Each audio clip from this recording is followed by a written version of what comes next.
मग तुम्ही स्वतःसाठी एक औषध घेतलं होतं, ते हो, कोणतं हो, घेतलं होतं? शुगरसाठी काय घेतलं. तुम्हाला शुगर होती? किती वर्षापासून होती?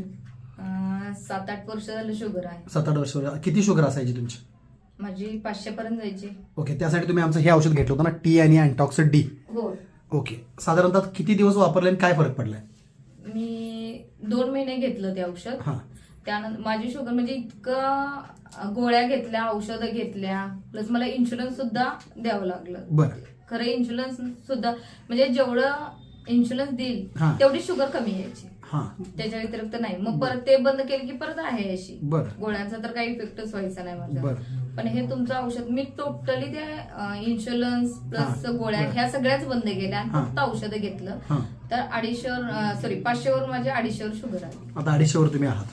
ठीक आहे. तरीही माझा सल्ला तुम्हाला हा राहील की डॉक्टरच्या सल्ल्याशिवाय गोळ्या बंद करू नका. एकदा HbA1c रिपोर्ट काढा, हां. फास्टिंग पीपी एकदा काढा, डॉक्टरचा सल्ला घ्या. हळूहळू गोळ्या डॉक्टरच बंद करतात, आपण स्वतःहून कधी बंद करायचं नाही. बाकी तुम्ही आमच्या प्रोडक्टमुळं 500ची शुगरची इन्शुलिन घेऊन कमी येत नव्हती किंवा इन्शुलिन घेतल्याशिवाय कमी येत नव्हती. इन्शुरन्स जरी घेतलं हां. तर माझ्या डोळ्याला खूप त्रास व्हायचा, साईड इफेक्ट व्हायचे त्याचे. म्हणजे पुढून असं येणारी व्यक्तीच दिसायची नाही जवळ आल्याशिवाय. आणि आता इतकं- शुगर मेंटेन आहे आणि त्याची हां, आणि तेही दिसणं ॲलोपॅथीच्या सुद्धा- गोळ्याशिवाय आणि इन्शुलिन शिवाय आहे. हा, व्हेरी गुड. आणि दिसणं सुद्धा एकदम म्हणजे व्यवस्थित आहे. व्यवस्थित झालं. बाकी तुम्हाला आता शारीरिक त्रास वगैरे कोणताही नाही. नाही नाही.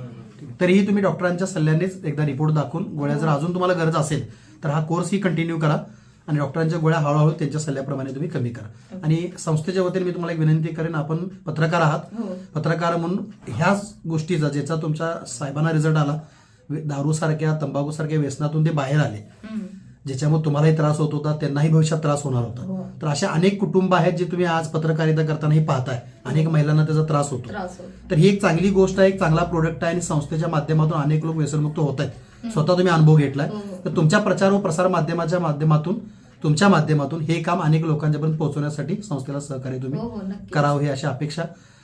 सर असेच व्यसनमुक्त राहावेत, तुमचीही शुगर नॉर्मल राहावी आणि तुमच्या हातून अनेक लोक व्यसनमुक्त आणि मधुमेहमुक्त व्हावे अशी सदिच्छा.